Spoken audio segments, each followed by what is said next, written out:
Programme के इस हिस्से दे विच जिहड़ा ना वो इंतहाई दुखी दिल दे नाल मैं चीज़ कहांगी और बलोचिस्तान साडे पाकिस्तान का हिस्सा है और साडा एक अटूट अंग है, साडे जिस्म का हिस्सा है और साडा जिस्म जिहड़ा है वो जख्मी है, लहू है।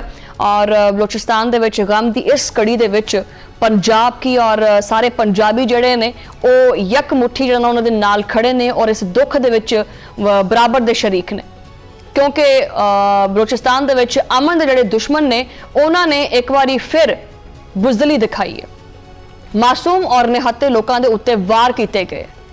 ये जिहड़ी जंग है ना ये हुण एक जिहड़ा हैगा ना फैसला कुन मरहला उहदे विच है। सिक्योरिटी फोर्सेस ने मुकम्मल तौर दे उत्ते ये चीज़ ठान ली है, दुश्मन जिहड़ा हुण आखिरी सावां लैंदा पिया। लेकिन फितनतुल ख्वारिज और फितनतुल हिंदुस्तान ये जांदे जांदे भी मासूमा का जरा खून है ना वो बहा कई गए है। और आखिर कदों तक चलेगा ये, कदों तक असी आपदे प्यारियां दे जिहड़े जनाजे ने वो चुकते रहांगे। हुण एक चीज़ तय है कि पानी सिर तो उत्ते जा चुके है। पहले जिहड़ी गल गल्लां नाल हुंदी सी वो गल्लां नाल नहीं होएगी। इन्हां ज़ालमां दे नाल जुबान इस्तेमाल करन दा कोई तुक नहीं बनता। जिला वाश्क दे इलाके माशकेल तो दिल दहला देने वाली खबर आई है। ईरानी सरहद के करीब एक मार्केट के उत्ते क्यामत टुट पई है। मुसल्ला वहशी दरिंदियां ने एक जिहड़ा एक हजाम की दुकान नूं निशाना बनाया। उत्थे बैठे गरीब मजदूरां दे उत्ते अंधाधुंध गोलियां चलाइयां ने। 5 मेहनतकश मौका दे उत्ते ही दम तोड़ गए। ये सारा कुछ पंजाब दे विच जिहड़ा ना वो समझ लो कि वो रोज़गार की तलाश दे विच उत्थे गए सी। कई सालों तो माशकेल दे विच वो रहिंदे भी पे सी, मेहनत मजदूरी करके अपने बच्चों का पेट पालते पे सी। उन्हां दा कसूर की सी? गरीबां दा कोई सियासी एजेंडा नहीं हुंदा। वो सवेरे उठते हैं, शाम तक अपना पसीना जिहड़ा बहांदे है। आपदे बुढ़े जिहड़े वालदैन ने छोटे बच्चे ने उन्हां वास्ते 2 वक्त की रोटी कमांदे। उन्हां दे कोले कोई हथियार नहीं हैगा सी, ठीक है, लेकिन इन्हां नूं भी जिहड़ा ना वो बेरहमी नाल मारिया। इन्हां दी जिहड़ियां मासूम जिंदगियां ने इन्हां नूं खत्म किया। अच्छा, ये किदां दी सियासत है जो कि गरीबां दे खून नाल ही खेडी जाती है? ये किदां दी जंग है जिहदे विच मेहनतकशां नूं मारिया जांदा है? ये हमला किसी एक सूबे या जुबान दे उत्ते नहीं है। ये हमला बराह-रास्त पाकिस्तान दे उत्ते हमला है। ये साडी कौमी यकजहती दे उत्ते वार है। बुज़दिल दहशतगर्द सिक्योरिटी फोर्सेस का मुकाबला नहीं कर सकते।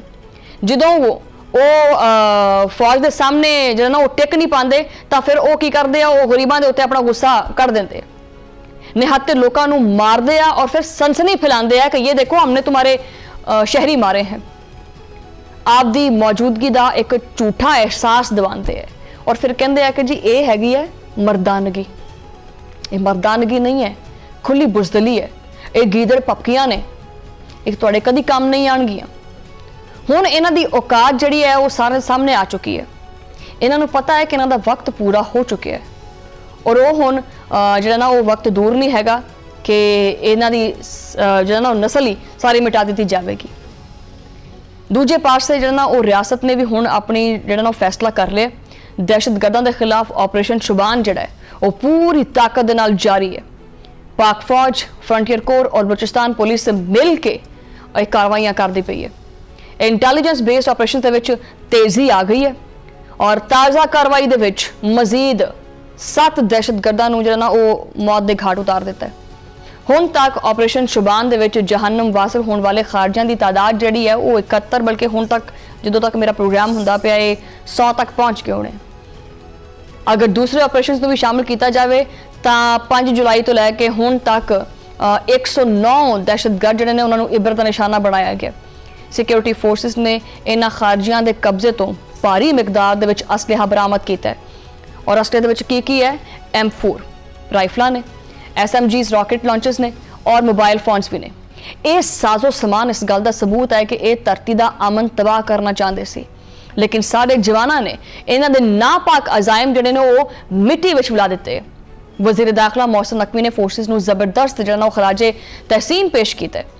सदर आसिफ अली जरदारी और बलोचिस्तान के वज़ीर दाखिला ज़ियाउल लांगू ने भी ये उत्ते जिहड़ा ना वो बर्बरीयत की शदीद मजम्मत की है। ਹੁਕਾਮ ਦਾ ਇਹ ਵੀ ਕਹਿਣਾ ਹੈ ਕਿ ਦਹਿਸ਼ਤਗਰਦਾਂ ਔਰ ਇਹਨਾਂ ਦੇ ਸਹੂਲਤਕਾਰਾਂ ਨੂੰ ਕਾਨੂੰਨੀ ਤੌਰ ਦੇ ਉੱਤੇ ਕਟਹਿਰੇ ਦੇ ਵਿੱਚ ਵੀ ਲਿਆਇਆ ਜਾਏਗਾ। ਔਰ ਸਾਰਿਆਂ ਨੂੰ ਖੈਰ ਪਤਾ ਹੀ ਹੈ ਕਿ ਵੀ ਇਹ ਕੀ ਚੱਲਦਾ ਪਿਆ। ਇੰਡੀਅਨ ਪ੍ਰੌਕਸੀਜ਼ ਨੇ ਆਬਵੀਅਸਲੀ, ਠੀਕ ਹੈ, ਔਰ ਇੰਡੀਆ ਜਿਹੜਾ ਇਹ ਕਲੇਮ ਕਰਦਾ ਕਿ ਜੀ ਆਪਰੇਸ਼ਨ 2.0 ਆਪਰੇਸ਼ਨ ਸਿੰਦੂਰ 2.0 ਜਾਰੀ ਉਸਾਰੀ ਹੈ ਤੇ ਇਹ ਸਮਝ ਲਓ ਕਿ ਇਹ ਉਹਦਾ ਹੀ ਸਿਲਸਿਲਾ ਹੈਗਾ। ਲੇਕਿਨ ਦੁਸ਼ਮਣ ਨੇ ਜਾਣ ਲਵੇ ਕਿ ਹੁਣ ਇਹਦੇ ਦਿਨ ਗਿਣੇ ਜਾ ਚੁੱਕੇ।